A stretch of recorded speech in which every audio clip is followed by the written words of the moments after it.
Astaghfirullahaladzim alladzi la ilaha illa huwal hayyul qayyum wa atubu ilaih.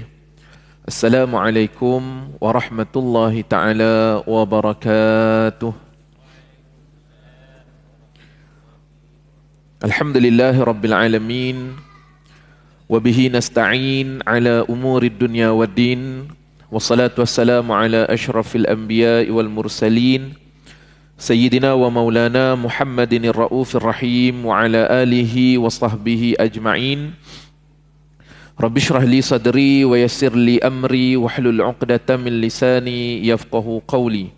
Subhanaka la ilma lana illa ma 'allamtana innaka antal alimul hakim. Wa la hawla wa la quwwata illa billahil aliyyil 'azim. La ilaha illallah wallahu akbar. Allahu akbar, Allahu akbar walillahil hamd. A'udzu billahi minasyaitonir rajim.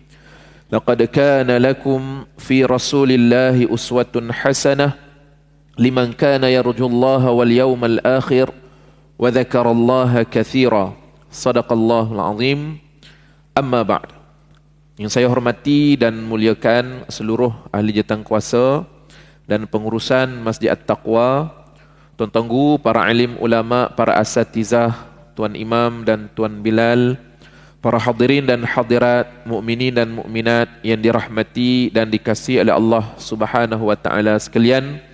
Alhamdulillah, setinggi-tinggi kesyukuran kita kepada Allah Subhanahu wa taala kerana kita masih lagi diberi kesempatan untuk bersama-sama meluangkan masa berada dalam majlis ilmu yang mengingatkan kita tentang junjungan besar Nabi kita Muhammad sallallahu alaihi wasallam melalui pembacaan kitab Asy-Syama'il Al-Muhammadiyah karangan Al-Imam At-Tirmizi, yang mana tuan-tuan sekalian, kita dalam pertemuan yang terakhir kita belum lagi menyelesaikan perbincangan berkaitan dengan idam, iaitu merujuk kepada lauk pauk yang dimakan oleh Nabi sallallahu alaihi wasallam. Dan insya-Allah untuk malam ini merupakan siri yang terakhirlah berkaitan dengan tajuk ini, yang saya kira agak panjang perbincangan berkaitan dengan idam ini. 4-5 siri sebelum ini kita bincangkan perkara ini. InsyaAllah malam ini kita akan tamatkan perbincangan ini kerana yang berbaki hanya ada 3 hadis sahaja. Baik, jadi kita mulakan dengan hadis yang ke-176. Kata Imam At-Tirmizi rahmatullah alaih, Aisyah radhiyallahu anha berkata, Kana an-nabiy sallallahu alaihi wasallam ya'tini fayaqulu a'indaki ghada'un fa aqulu la. Qalat fayaqulu inni sha'imun. Qalat fa'atani yawman faqultu ya Rasulullah innahu uhdiyat lana hadiyatun. Qala wa ma hiya? Qultu haisun. Qala ama inni asbahtu sha'iman. Qalat thumma akala. Aisyah radhiyallahu anha berkata, Rasulullah sallallahu alaihi wasallam datang dan bertanya kepadaku, adakah engkau mempunyai makanan siang, yakni makanan tengah hari? Aku menjawab, tidak. Lalu baginda sallallahu alaihi wasallam berkata, jikalau begitu aku berpuasa. Pada hari yang lain Rasulullah sallallahu alaihi wasallam datang kepadaku. Lalu aku berkata kepada baginda, wahai Rasulullah, ada hadiah untuk kita. Baginda sallallahu alaihi wasallam bertanya, apakah hadiah itu?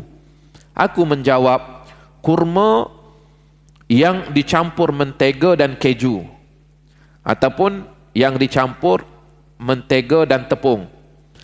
Rasulullah sallallahu alaihi wasallam berkata, sungguh aku sebenarnya sudah berpuasa sejak pagi ini. Lalu baginda sallallahu alaihi wasallam memakan hadiah itu. Baik, tuan-tuan rahmati dan dikasihi oleh Allah Taala sekalian, hadis riwayat daripada Aisyah radhiyallahu anha ini menceritakan kepada kita tentang pada satu hari Nabi sallallahu alaihi wasallam balik ke rumah dan tanya, ada tak sesuatu untuk dimakan? Dan makanan yang dimaksudkan oleh Nabi sallallahu alaihi wasallam adalah makanan ghada, iaitu merujuk kepada makan tengah hari. Ini bukan futur. Kalau futur makan pagi. Breakfast kita panggil sebagai futur. Ghadak ini merujuk kepada makan tengah hari, lunch. Jadi Nabi SAW tanya, ada tak sesuatu untuk dimakan? Lalu Aisyah radhiyallahu anha menyatakan bahawa pada ketika itu tidak ada sesuatu makanan pun yang boleh dimakan. Maksudnya tidak ada tersimpan di dalam rumah baginda SAW sesuatu makanan yang boleh dimakan pada ketika itu. Maka kata Nabi SAW, jika tidak ada makanan, maka aku puasalah. Maka Nabi SAW berniat untuk berpuasa sunat pada hari tersebut. Maka daripada hadis ini dikeluarkan hukum sebagaimana yang dihuraikan oleh para alim ulama kita, menyatakan bahawa ini menunjukkan keharusan untuk berniat puasa sunat pada waktu siang. Kalau kita tak niat pada waktu malam, sama ada lupa ataupun memang asalnya kita tak ada hajat pun sebenarnya nak puasa, tapi oleh kerana kita belum makan, maka kita berniat pada siang hari, maka diharuskan dan sah puasa sunat tersebut. Cumanya dalam mazhab kita, mazhab Syafi'i, mensyaratkan bahawa niat tersebut mestilah sebelum daripada zawal, iaitu sebelum daripada gelincir matahari, dalam bahasa yang mudahnya sebelum masuknya waktu zuhur. Maka boleh lagi untuk kita berniat berpuasa sunat pada hari tersebut. Baik. Jadi kalau orang tanya, sebelum ini kita biasa dengar kan, biasa dengar dalam pengajian kitab-kitab fiqh ataupun hukum-hukum yang kita biasa dengar daripada penerangan daripada para asatizah kita. Maka alhamdulillah dengan mempelajari kitab Syama'il ini kita tahu asal usul cerita dia. Sandaran hukum lah kita sebut sebagai dalil. Sekarang ni musim orang nak dalil kan. Orang tanya mana dalil? Maka kita beritahulah dalil dia, Nabi SAW berniat di siang hari apabila mendapati tidak ada makanan dalam rumah baginda SAW. Baik. Jadi Nabi melafazkan inni saim itu kan niat dalam hati, tapi Nabi melafazkan itu untuk memberitahu kepada Aisyah supaya Aisyah tahu bahawa baginda berpuasa pada hari tersebut.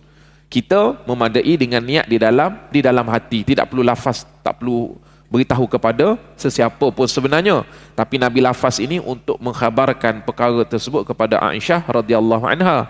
Dalam masa yang sama sebagai proses pembelajaran bagi kita lah. Kan kita yang dengar hadis ini, kita tahu bahawa perkara ini adalah dibolehkan. Baik, itu satu perkara. Kemudian pada hari yang lain, ini waktu yang lain lah, Nabi SAW balik.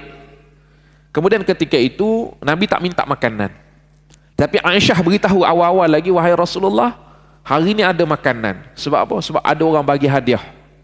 Makanan yang dimaksudkan adalah kurma yang dicampur dengan keju, yang dicampur dengan mentega, ataupun ada sebahagian menyatakan dicampur dengan tepung. Kuih lah bahasa mudah ada. Kuih, ada kuih orang bagi hadiah, kata Aisyah radhiyallahu anha. Maka ketika itu Nabi menyatakan bahawa sebenarnya aku dah berniat puasa malam tadi. Daripada pagi lagi Nabi SAW berpuasa. Dan puasa ini adalah puasa sunat lah. Ini bukan bulan Ramadan. Puasa ini adalah puasa sunat.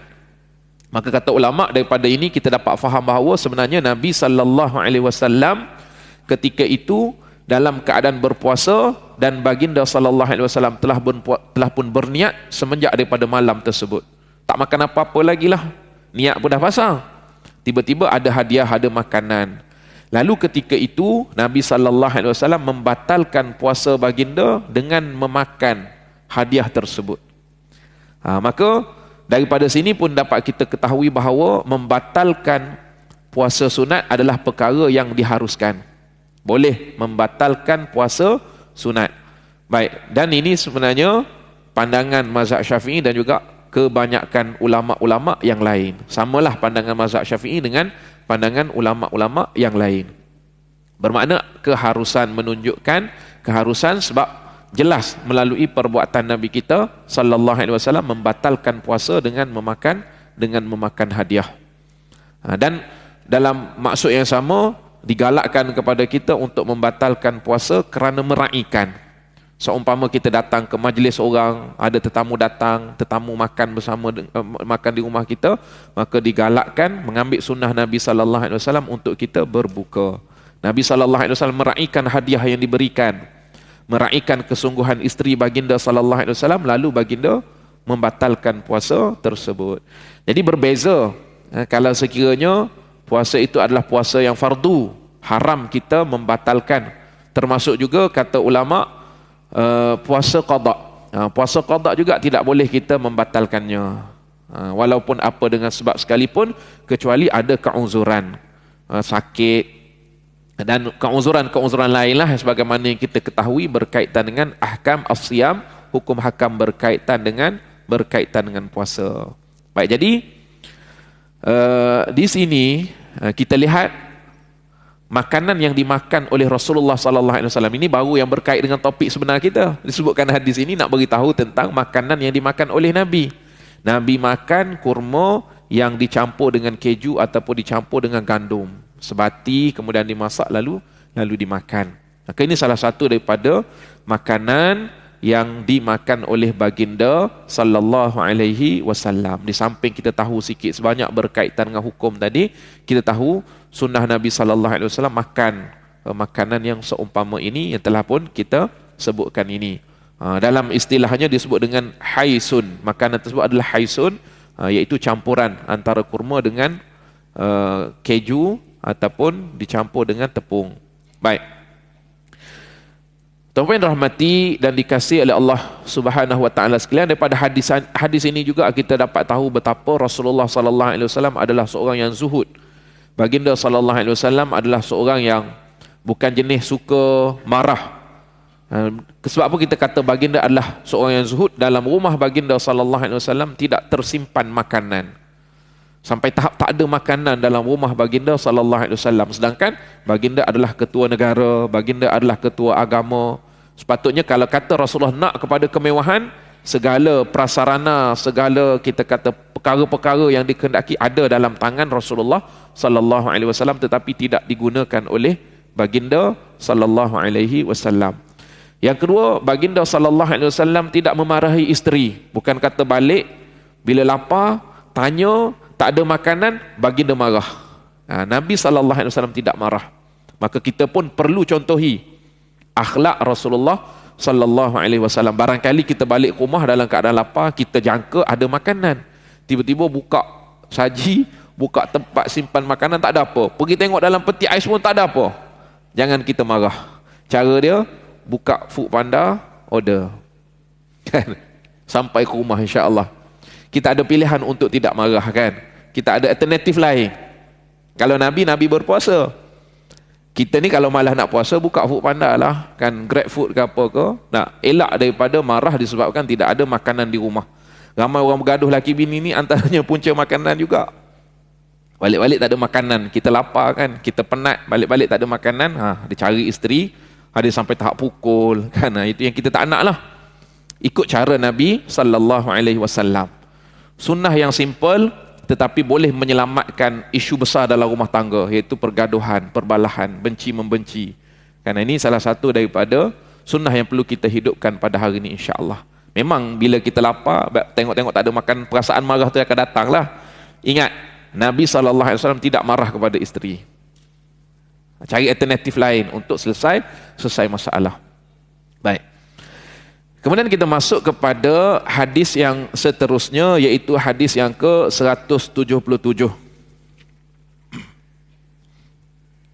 Yusuf bin Abdullah bin Salam radhiyallahu anhu berkata, Ra'aitun Nabiyya sallallahu alaihi wasallam akhadha kisratan min khubzi sya'iri fawada'a 'alaiha tamratan wa qala hadhihi idamu hadhihi wa akala. Aku melihat Rasulullah sallallahu alaihi wasallam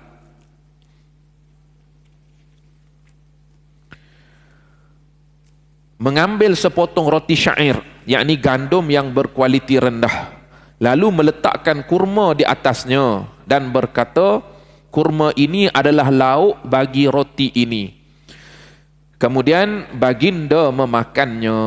Salah satu daripada makanan Nabi sallallahu alaihi wasallam ialah sandwich. Kita sebut bahasa mudah sekarang lah, sandwich lah. Roti kemudian diletakkan sesuatu di dalamnya. Jadi Nabi ambil roti, kemudian Nabi letak kurma. Kurma ini kurma yang lembut. Kurma yang lembut. Sebab roti syair ini adalah roti yang keras. Sebab dia adalah daripada gandum yang murah. Sebagaimana banyak kali dah kita jumpa. Nabi ini tak makan yang mahal-mahal. Jarang Nabi makan yang mahal-mahal. Dalam situasi tertentu sahaja Nabi makan makanan yang agak mewah, yang mahal. Tapi kebanyakan hidup baginda sallallahu alaihi wasallam, Nabi makan daripada sumber syair, iaitu roti yang kualitinya rendah. Lalu diletakkan kurma di tengahnya dan Nabi sallallahu alaihi wasallam makan. Bahkan Nabi kata kurma ini adalah idam, lauk bagi roti tersebut. Kalau kita sekarang ni mungkin kita letak kaya lah, kan, kaya perisa kurma contohnya. Itu sama dengan sunnah Nabi dah tu, kan. Jadi makna kata ini salah satu daripada makanan Nabi sallallahu alaihi wasallam. Cuma sekarang ni dia letak nama lah, dia panggil sandwich, dia panggil itu, dia panggil ini, kan. Asasnya ialah roti kemudian letak sesuatu di dalamnya, kan. Ini merupakan salah satu daripada makanan Nabi sallallahu alaihi wasallam. Baik, lalu sebahagian ulama menyatakan bahawa antaranya Imam Ibn Qayyim Al-Jauziyah, ini merupakan pakar pemakanan sunnah. Dia menulis dalam kitab dia At-Tib An-Nabawi, dia menyatakan bahawa daripada hadis ini kita dapat sesuatu pengajaran tentang bagaimana Nabi meneliti makanan yang nak dimakan oleh baginda sallallahu alaihi wasallam. Disebut bahawa Nabi ini yudabbirul al-ghida, iaitu Nabi sallallahu alaihi wasallam memerhati apa jenis makanan yang nak dimakan. Bukan kata main, kalau kita sekarang ni main balon, main makan je, tak. Nabi perhatikan. Biasanya Nabi sallallahu alaihi wasallam tidak akan menggabungkan dua jenis makanan pada satu masa. Contoh, Nabi tidak akan menggabungkan makanan yang keras, dua jenis makanan yang keras pada satu masa. Sebaliknya yang Nabi sallallahu alaihi wasallam buat ialah Nabi akan makan yang keras dan ada yang lembut. Ni kalau kita tengok dalam cadangan diet yang dikemukakan oleh pakar-pakar perubatan sekarang ni pun dia ada sebut.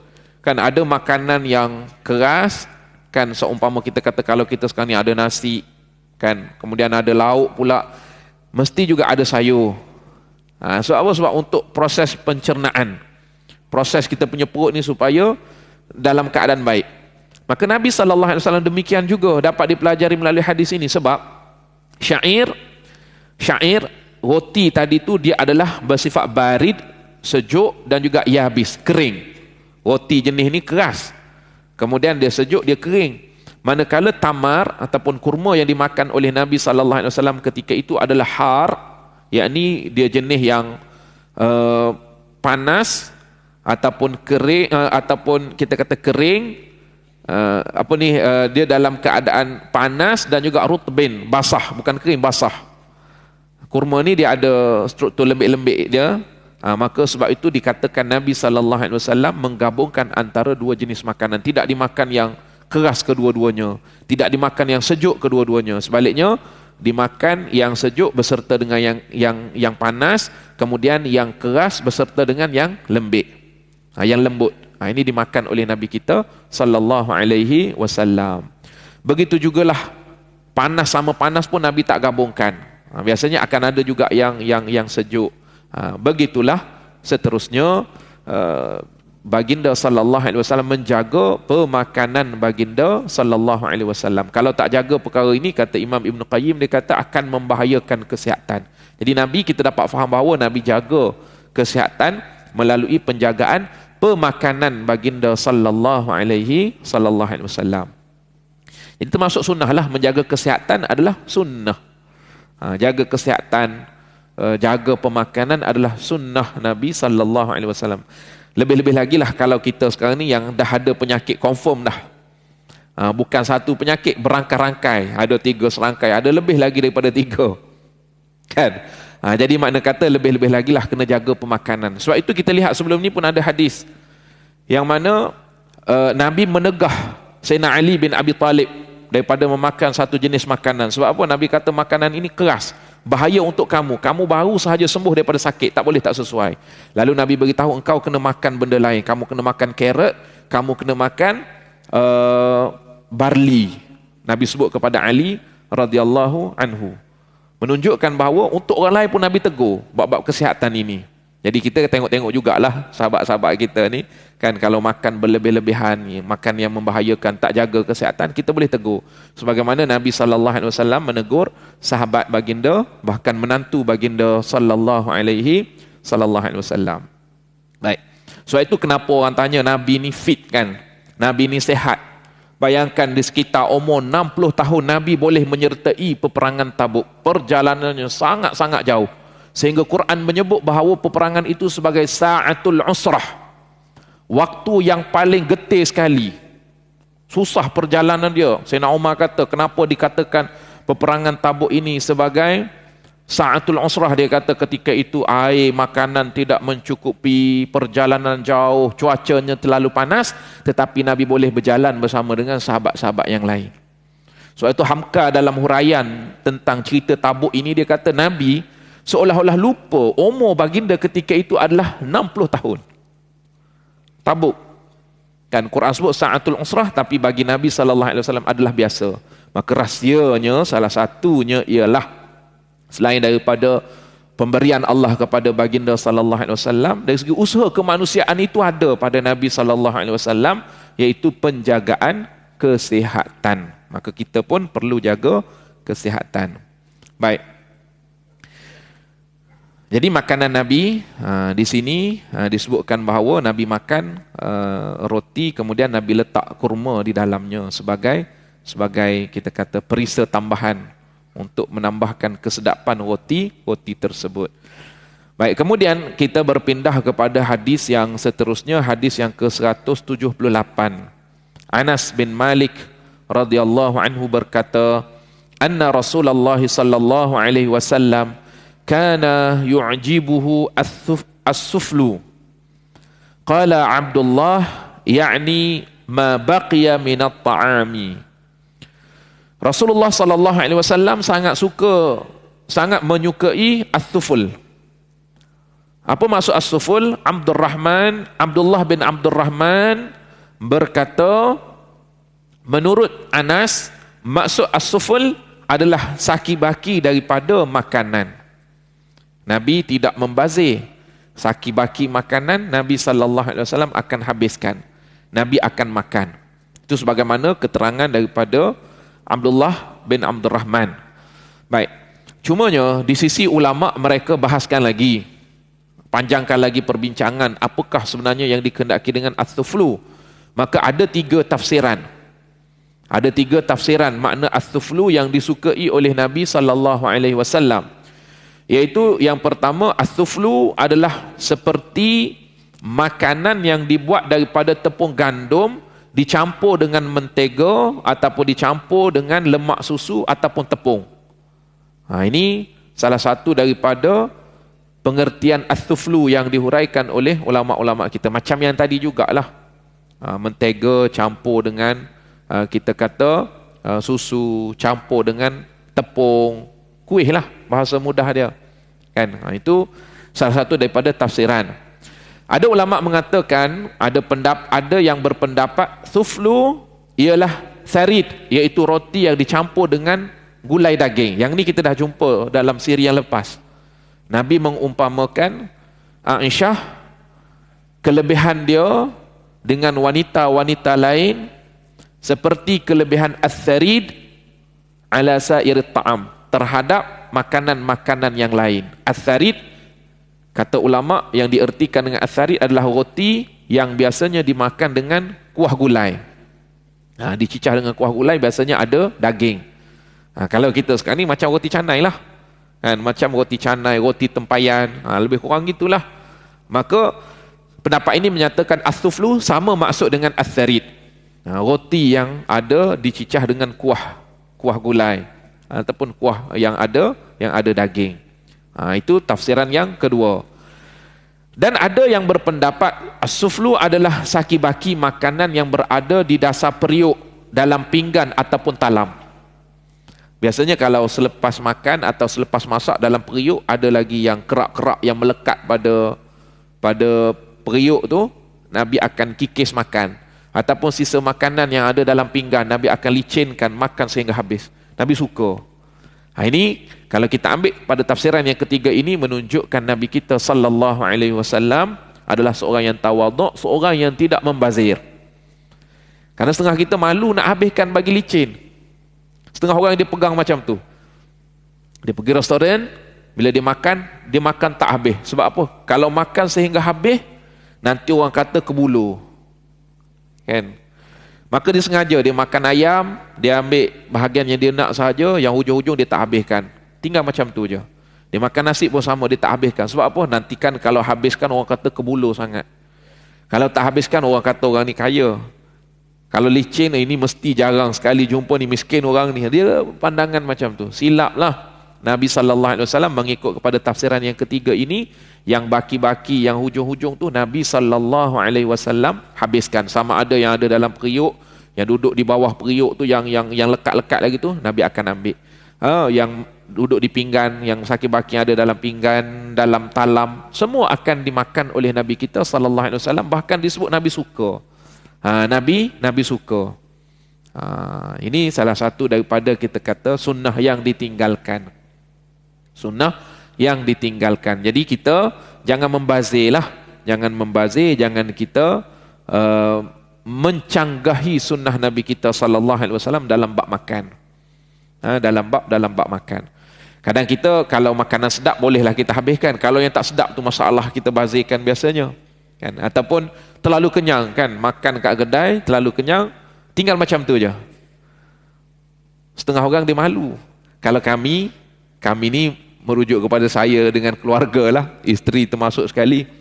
Kalau kita dah terlebih order, ada lebih, kita minta bekas plastik tapau bawa balik. Ataupun kita angkat pergi letak kaunter, minta dia supaya tapau bawa balik. Makanlah kat mana. Kadang-kadang anak-anak ni masa kat kedai dia rasa kenyang, separuh jalan tak sampai kat rumah lagi dah minta balik dah. Kan? Jadi boleh buatlah macam tu. Sebab apa? Sebab Nabi kita SAW yang lebih-lebih tu Nabi akan licinkan, Nabi akan habiskan, bahkan Nabi suka. Maka kita pun contohi, walaupun dalam bentuk yang agak moden lah, kita kata makan kat kedai ada lebih, kita tapau bawa balik kan. Nampak moden, tapi konsep dia menghabiskan saki-baki makanan itu adalah sunnah Nabi kita SAW. Baik, tuan-tuan rahmati Allah, ada lagi sebenarnya hadis-hadis lain yang menyebut tentang makanan-makanan Nabi SAW. Cuma tidak dinyatakan oleh Al-Imam At-Tirmizi. Contohnya saya sebutkan satu contoh di sini yang tidak disebutkan oleh Imam At-Tirmizi. Nabi SAW sentiasa menganjurkan supaya kita memakan kurma ajwah, tamaratin ajwatan.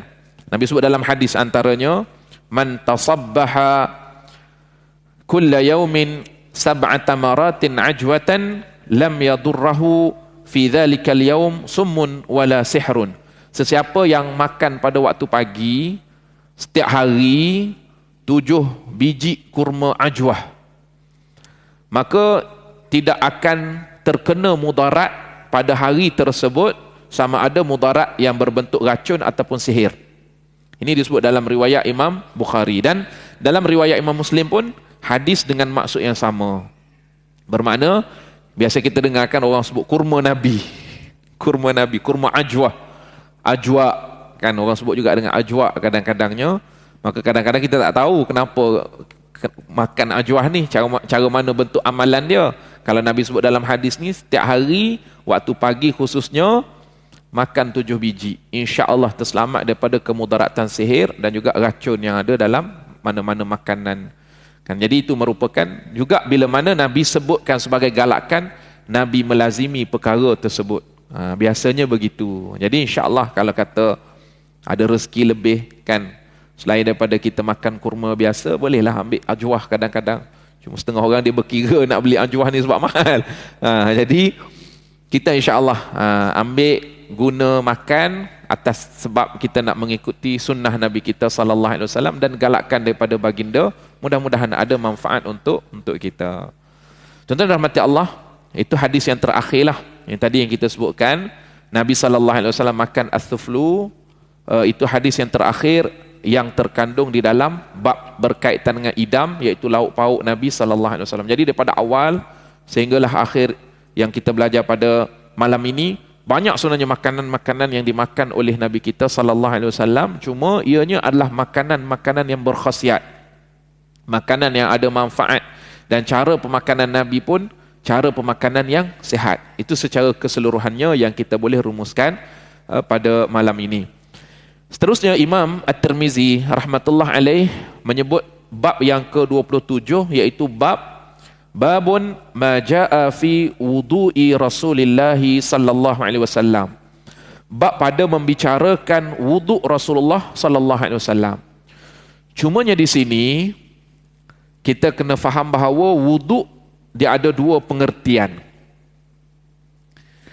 Ada wuduk yang pengertian dari segi bahasa dengan maksud membasuh sahaja. Basuh tangan, basuh badan, basuh apa-apa dari segi bahasa orang Arab guna dengan perkataan wuduk. Dan satu lagi istilah wuduk merujuk kepada kita mengangkat hadas kecil dengan cara membasuh anggota-anggota wuduk yang tertentu dengan niat yang tertentu. Itu wuduk secara syarak. Dari segi istilah syarak. Sebenarnya yang dikehendaki di sini adalah wuduk dari segi bahasa. Maksudnya, oleh kerana bab ini disebut selepas daripada makan, bermakna perbincangan ini adalah berkenaan dengan macam mana Nabi membasuh tangan baginda sallallahu alaihi wasallam. Dan nanti kita akan rungkaikan persoalan, adakah perlu berwuduk selepas daripada makan? Adakah digalakkan berwuduk dengan wuduk syarak, mengangkat hadas kecil? Jadi di sini dirungkaikan kepada kita secara ringkasnya, kita simpulkan bahawa Nabi sallallahu alaihi wasallam tidak berwuduk dengan wuduk yang syar'i, tetapi baginda sallallahu alaihi wasallam hanya membasuh tangan.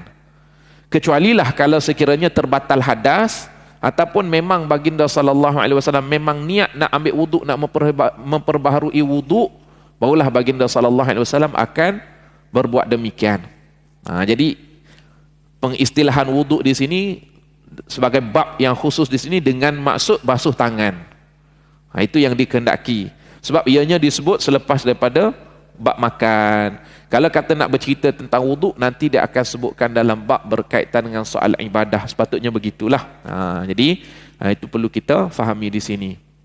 Dalam huraian pun sama juga, Syekh yang menghuraikan hadis ini, bab ini, iaitu Syekh Ibrahim Al-Bajuri, dia menyebut bahawa yang dimaksudkan di sini adalah persoalan tentang sifat membasuh tangan Nabi sallallahu alaihi wasallam ketika mana makan. Maksudnya sama ada sebelum ataupun selepas makan.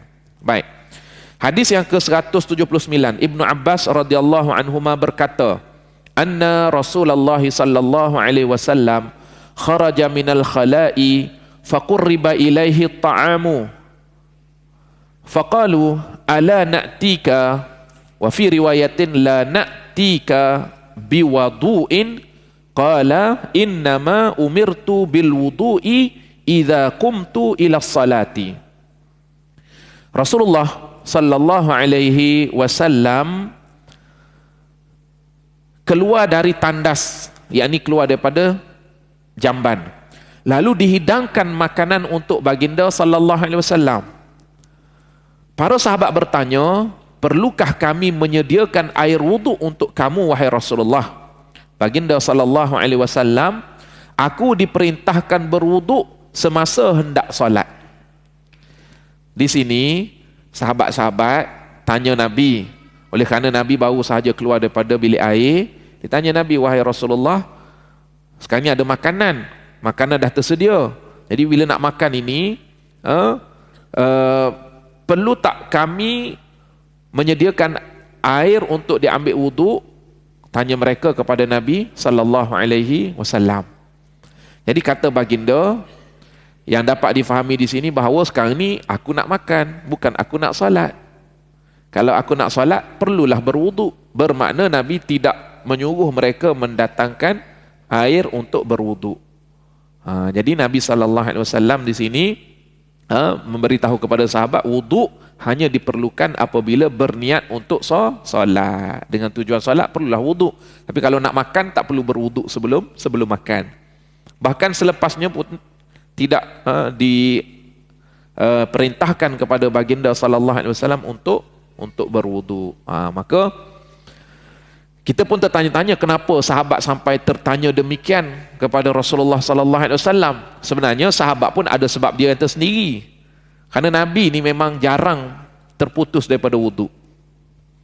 Jarang terputus daripada wudu. Sentiasa baginda melazimi berada dalam keadaan berwudu, kan? Sebab itu menjadi kelaziman. Maka sahabat-sahabat pun tanyalah. Cuma oleh kerana dalam keadaan nak makan ini, kan Nabi kata kalau nak makan tak perlu berwudu. Bila nak salat barulah perlu berwudu. Jadi ini pendidikan Nabi sallallahu alaihi wasallam kepada para sahabat. Jadi nak makan tak perlu berwudu. Ataupun bila mana dah makan, bila nak semayang, katalah kita dah ada wudu, perlu tak kita berwudu dengan wudu yang baru? Tidak perlu. Baik, itu satu. Kemudian seterusnya, hadis yang ke-180, Ibnu Abbas radhiyallahu anhuma juga berkata, kharaja Rasulullah sallallahu alaihi wasallam minal ghaiti fa utiya bi ta'amin faqila lahu ala tatawaddau faqala a usalli fa atawaddau. Kata Ibnu Abbas, Rasulullah sallallahu alaihi wasallam keluar dari tandas, lalu dihidangkan makanan untuk baginda. Seseorang bertanya kepada baginda sallallahu alaihi wasallam, adakah kamu tidak berwudu? Bila nak makan ni, adakah baginda tak berwudu? Rasulullah sallallahu alaihi wasallam menjawab, adakah aku sedang ingin salat sehingga aku mesti berwudu? Nabi jawab pertanyaan dengan pertanyaan. Nak bagi sahabat berfikir sikit, sekarang ni aku nak makan, bukannya nak berwudu. Kalau bukannya nak bersolat. Kalau aku nak bersolat mesti kena wudu. Tapi sekarang ini aku nak makan, maka tidaklah perlu kepada wudu. Ini merupakan kita kata keterangan yang jelaslah daripada Nabi sallallahu alaihi wasallam. Kita tanya sahabat pun sampai tahap itu, dia tanya. Kita kena faham situasi ini adalah situasi di awal pensyariatan. Jadi mereka pun nak tahu juga kan, bila waktu yang perlu berwudu, apa perkara yang membatalkan wudu, kan apa perkara yang bila nak buat dia perlu kepada wudu. Jadi untuk makan tidak perlu kepada wudu, tetapi hanya memadai dengan membasuh tangan. Dalam hadis yang seterusnya dijelaskan bahawa memadai dengan membasuh tangan sahaja. Imam Tirmizi dibawa dulu dua hadis ini untuk kita faham bahawa wudu tidak diperlukan untuk kita makan.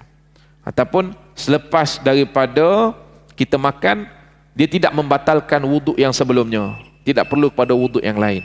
Kemudian barulah dia datangkan sebenarnya memadai dengan membasuh tangan sahaja bila mana nak makan ataupun selepas makan. Jadi insya-Allah hadis tersebut kita akan sebutkan selepas daripada azan nanti insya-Allah. Tafadhal.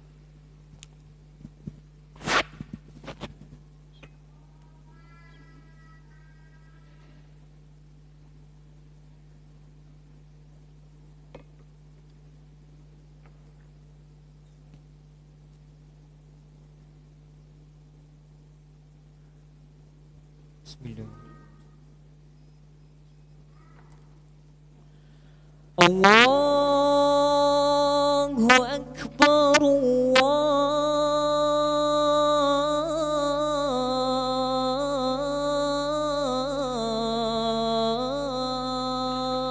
Akbar, Allahu Akbar. Allahu Akbar, Allahu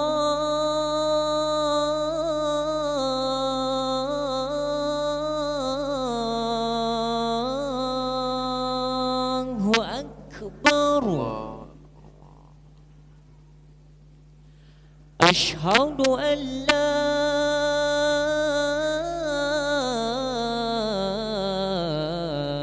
ilaha illallah.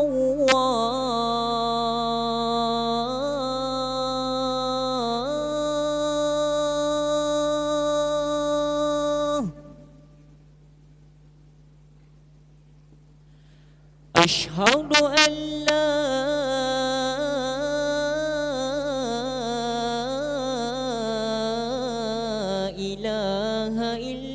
إلا الله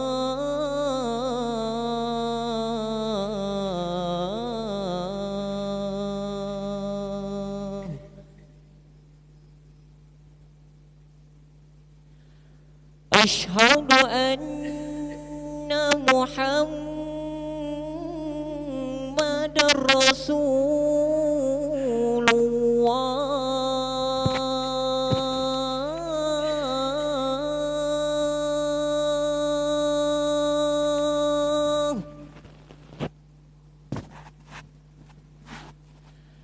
أشهد أن محمد رسول الله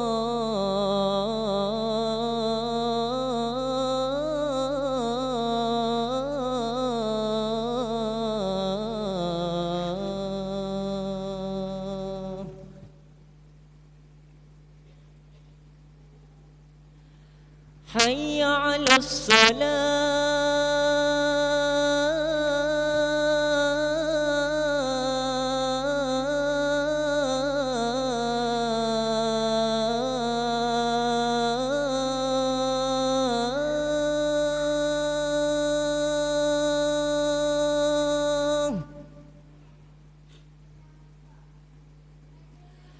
حي على الصلاة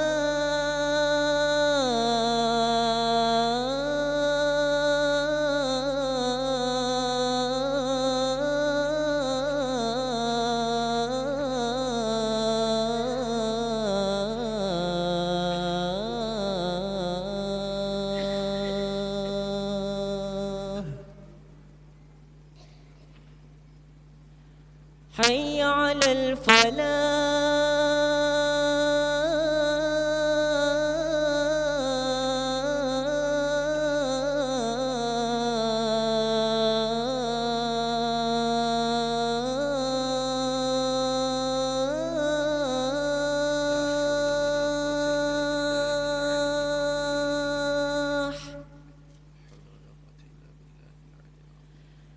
حي على الفلاح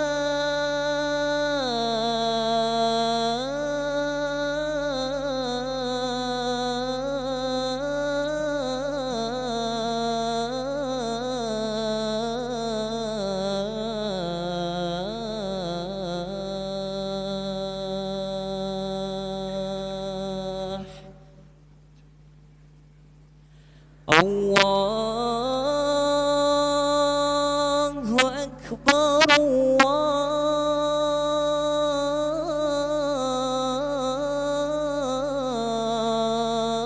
الله أكبر لا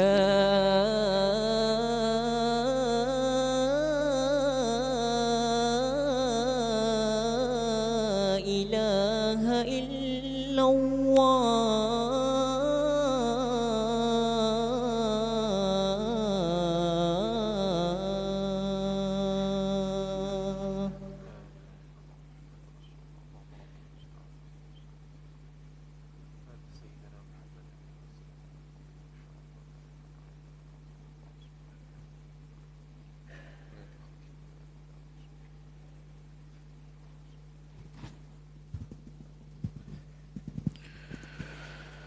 Muslimin muslimat yang dirahmati dan dikasihi oleh Allah Subhanahu wa taala sekalian. Kemudian kita masuk kepada hadis yang seterusnya, iaitu hadis yang terakhir dalam bab ini. Bab ini dia ada hanya 3 hadis sahaja. Jadi kita alhamdulillah kita dapat habiskan pada malam ini juga. Hadis yang ke-181, Salman Al-Farisi radhiyallahu anhu berkata, qara'tu fit Taurah anna barakatat ta'ami al-wudu'u ba'dahu. Fadzakartu dzalika lin-nabiy sallallahu alaihi wasallam. Wa akhbartuhu bima qara'tu fit Taurah, faqala Rasulullah sallallahu alaihi wasallam, barakatut ta'ami al-wudu'u qablahu wal wudu'u ba'dahu.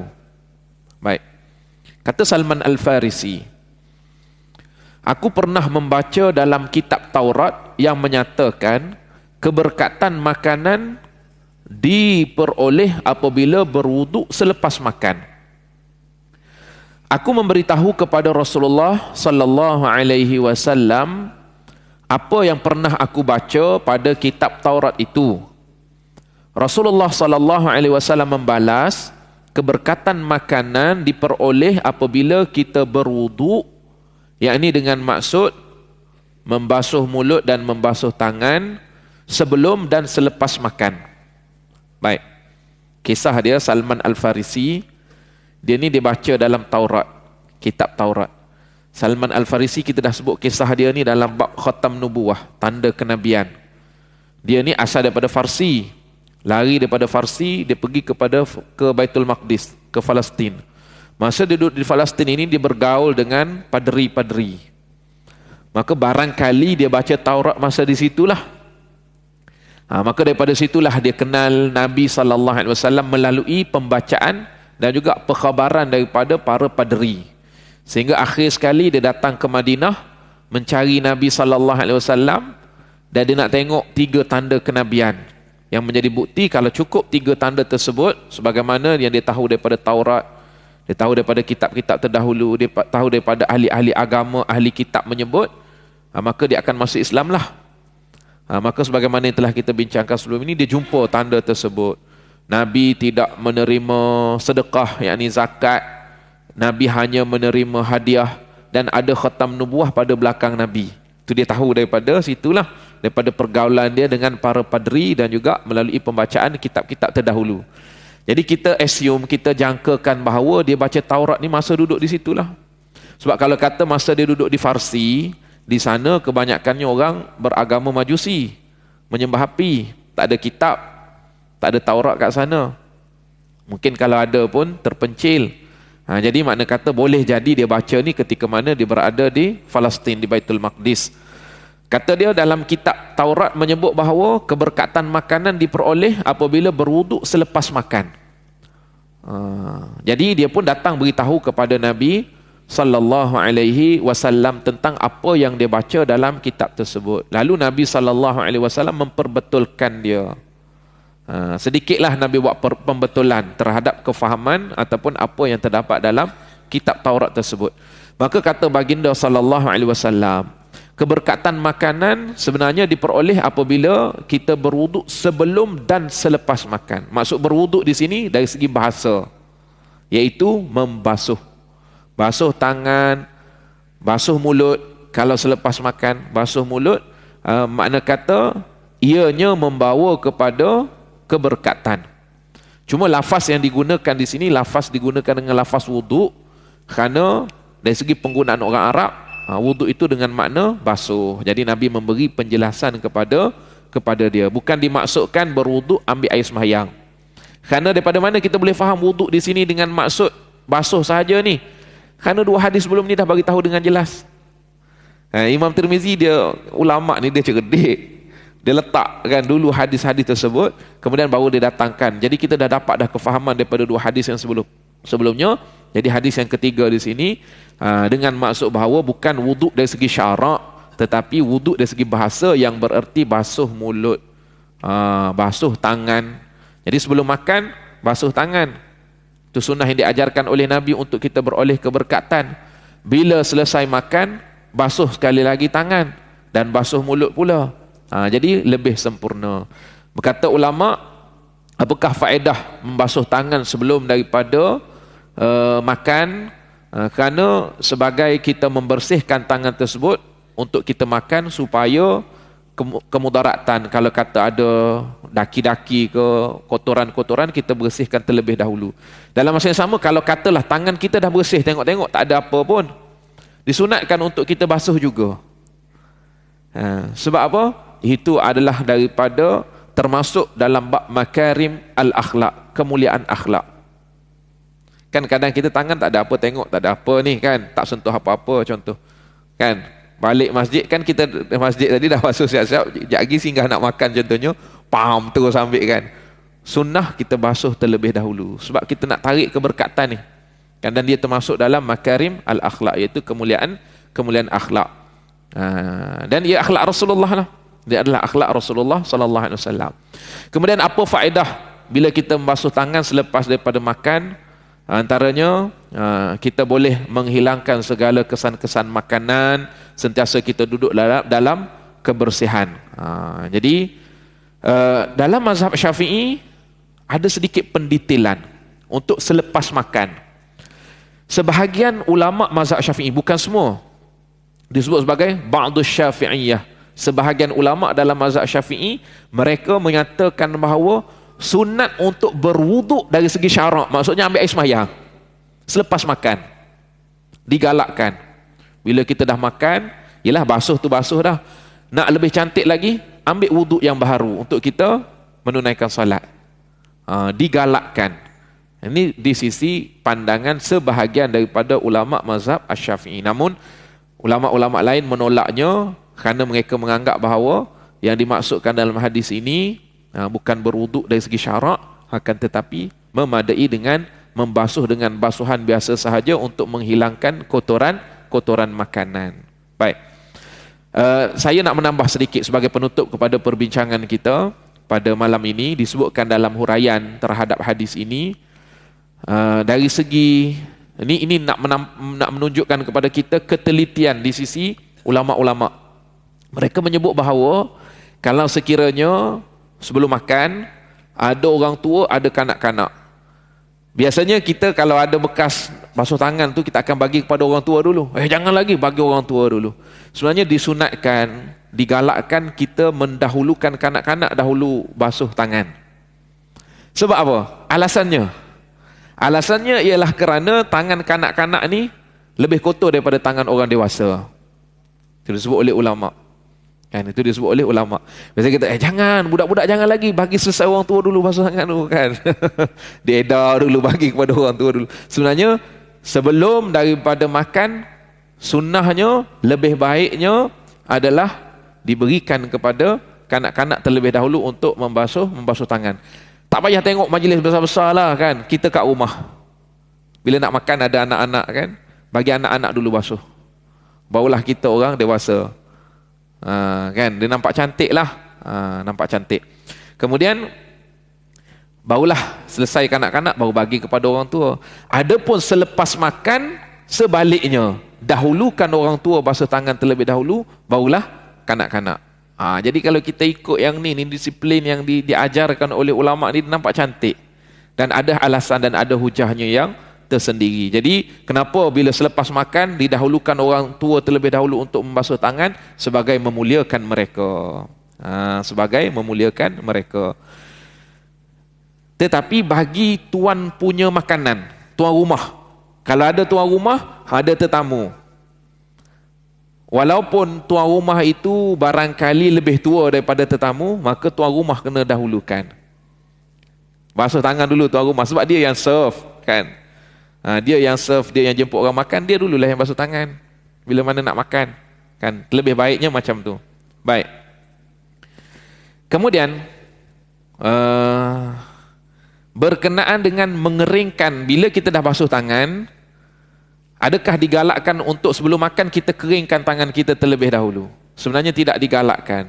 Bila kita basuh tangan untuk makan, kita basuh sebelum makan, terus makan dengan macam tu, tanpa kita mengeringkan tangan tersebut terlebih dahulu. Sebab apa? Kalau kita keringkan, sebagai contoh disebut di sini, kita ambil tuala, lap tangan.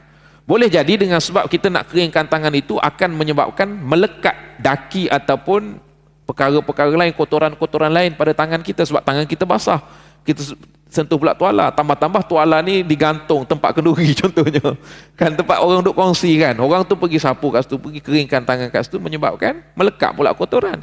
Jadi maksud basuh tangan sebelum makan adalah nak menghilangkan kotoran. Dengan cara kita mengeringkan tadi, boleh jadi melekat balik kotoran tersebut. Jadi tidak digalakkan kita keringkan sebelum daripada makan. Tetapi selepas makan digalakkan kita keringkan. Bila dah basuh selepas makan tu, kita nak keringkan, memang digalakkan untuk kita keringkan.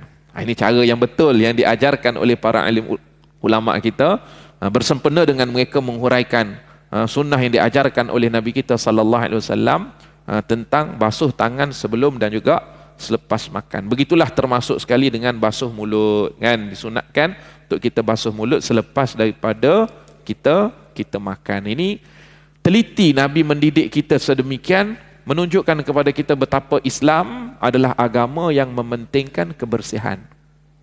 Agama yang mementingkan kebersihan. Dan dapat kita fahami daripada hadis ini juga ialah menjadi tanggungjawab kita bagi orang yang lebih tahu memperbetulkan salah faham yang ada pada orang lain. Kalau Salman tadi, dia menyebut bahawa basuh itu digalakkan selepas makan sahaja, tapi tidak disebut sebelum daripada makan.